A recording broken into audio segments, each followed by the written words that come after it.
masuk ke dalam bait Allah, ke ruang maha suci, lalu ya imam itu menyatakan dia berdosa sudah diampuni. Tapi nanti dia sudah hidup 1 tahun, dia datang lagi mengaku dosa lagi, bunuh binatang. Ini belum sempurna. Ya. Tetapi Yesus sebagai Imam Agung, dia menyatakan keselamatan secara sempurna, tuntas. Kita tidak perlu juru selamat lain yang tidak. Yesus sudah menggenapi semua yang diperintahkan oleh Allah. Jadi tidak perlu setiap tahun seperti orang Israel kita bawa korban anak domba untuk pengampunan dosa. Yesus sudah melakukan semua itu bagi kita. Nah, karena itu Bapak Ibu, setiap orang yang percaya dan mengakui Yesus sebagai juru selamat, kita suka atau tidak, senang atau tidak, terima atau tidak, kita juga harus bersedia untuk menderita. Penderitaan adalah ciri dan pola hidup orang percaya sebagai ungkapan iman yang nyata dalam mengikuti teladan Yesus Kristus.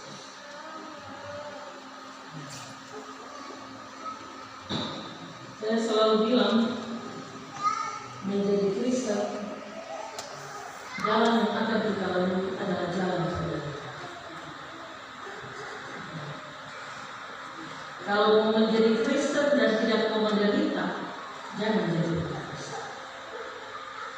Karena jalan orang Kristen adalah jalan penderitaan. Kita menderita bukan karena kita buat jahat, tapi kita menderita karena status kekristenan. Dan kita yakin bahwa di balik penderitaan pasti ada kebahagiaan, pasti ada sukacita. Penderitaan yang saya, Bapak Ibu Saudara harus pahami dan maknai di sini adalah penderitaan dalam iman kepada Yesus. Ya, Bapak Ibu, beberapa hari lalu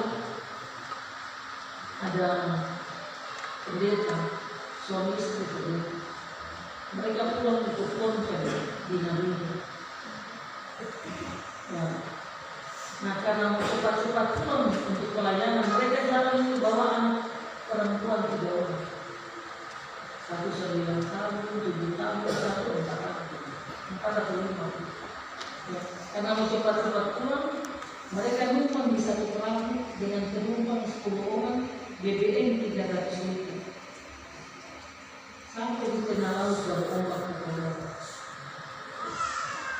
Jadi ibu pendeta hanya bisa gendong yang kecil, lalu yang anak 2 itu hamil dan meninggal. Yang 1 langsung dapat, yang kedua, anak kedua itu besoknya baru ketemu di pantai lagi. Nah, pertanyaan, mengapa kalian menderita? Ya. Tadi yang saya bilang, kalau seperti itu pasti kita akan pikir-pikir secara negatif. Mereka suami istri bikin dosa. Lu bikin salah di satu kehidupan.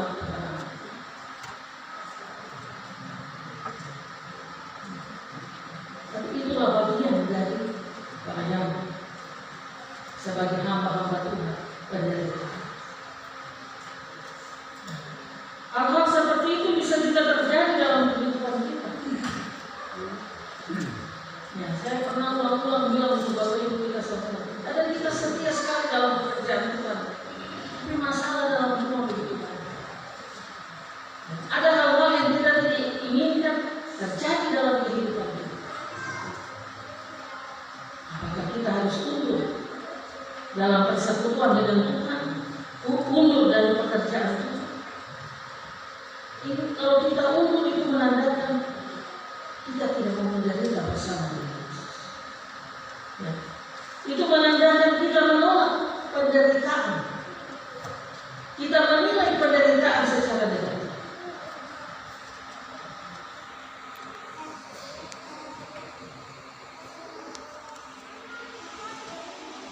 Sebagai orang Kristen, kita harus mengakui, meyakini, ya. Yesus katakan di ayat 33, dan mereka menyesat dan membunuh dia, dan pada hari ketiga ia bangkit. Kebangkitan Yesus pada kemenangan, dan ini juga yang harus ada dalam hati dan pikiran kita ketika kita mengalami penderitaan.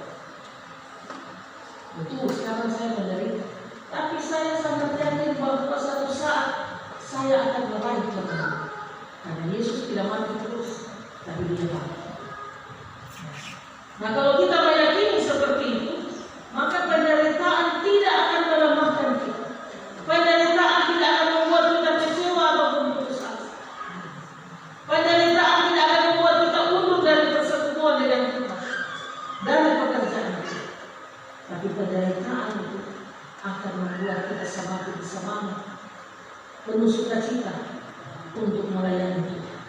Karena kita yakin ada yang terbaik Tuhan siapkan di balik penderitaan. Ini hal yang sulit Bapak. Kami hamba-hamba Tuhan terkadang sulit untuk mengerti hal ini. Waktu kita dengar adik pendeta yang punya anak-anak meninggal, pas saya ada di Jitmau, kami diberi kabar. Lalu ibu pendeta di Jitmau punya suami bilang, maaf ya, ini sekarang jadi pertanyaan, berarti kita tidak sama-sama dimakan orang yang sebenarnya.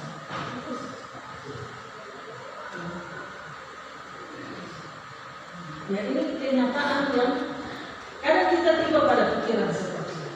Ya, tapi saya mau bilang itu pikiran manusiawi yang akan melemahkan. Mari kita berpikir positif. Ya. Yesus menderita, dan penderitaan Yesus adalah bukti kasih Allah. Ya. Artinya bahwa lewat semua penderitaan yang Yesus alami, ya, itu Yesus mengambil penderitaan kita umat manusia. Jadi ketika kita mengalami penderitaan dengan iman, beban itu sudah tidak berat.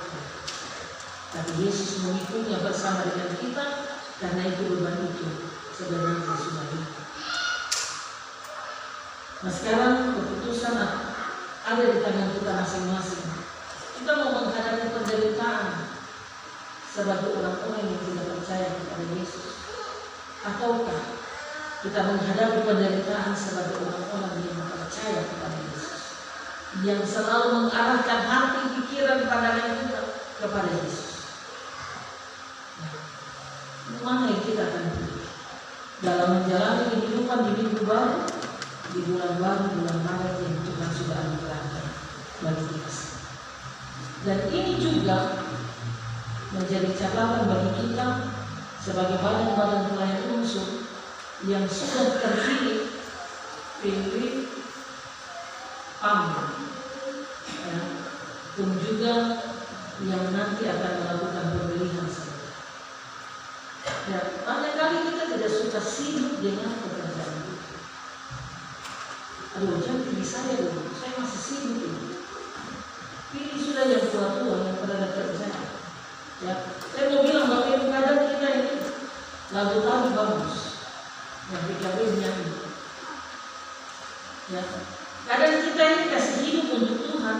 Waktu rambut putih, jalan suka kuat, ya, mulai sakit-sakit, yo sudah ada kesibukan, biar sudah sakit dan pekerjaan. Tapi ketika masih kuat, masih sehat, aduh jangan. Nah, Tuhan kasih yang utuh kepada kita, anaknya. Lalu kita kasih setengah-setengah untuk Tuhan, kasih yang tidak baik untuk Tuhan. Nah, Bapak-bapak, saya harap kalau perlu sebentar untuk aklamasi, saya ketua, saya wakil, saya sekretaris, saya wakil sekretaris, saya bendahara. Ya, kalau seperti itu, ibu-ibu kita semua mesti berpol Bapak-bapak. Ya. Tapi kalau sebentar harus ibu harus berdebat, kasihan. Kalau Bapak tidak bisa jadi imam, lalu bagaimana? Ada rumah tangga yang bagaimana? Jangan hanya sibuk dengan pekerjaan kampung dan pekerjaan pemerintah, organisasi, partai. Jangan di situ saja. Tapi mari bagi waktu kasih hidup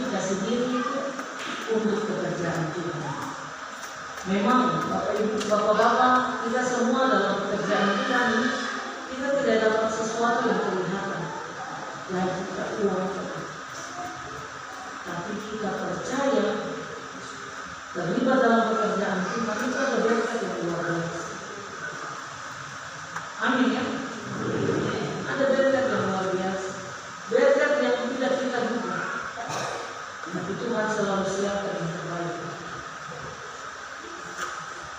Kiranya Tuhan menolong kita dengan firman-Nya supaya kita tabah dalam jalan hidup. Saya suka untuk ulang lagi kata-kata dari Bapak Markus. Kalau itu kayu bakar, tapi ini kayu saya. Jadi mari pikul sampai apa? Tuhan memberkati.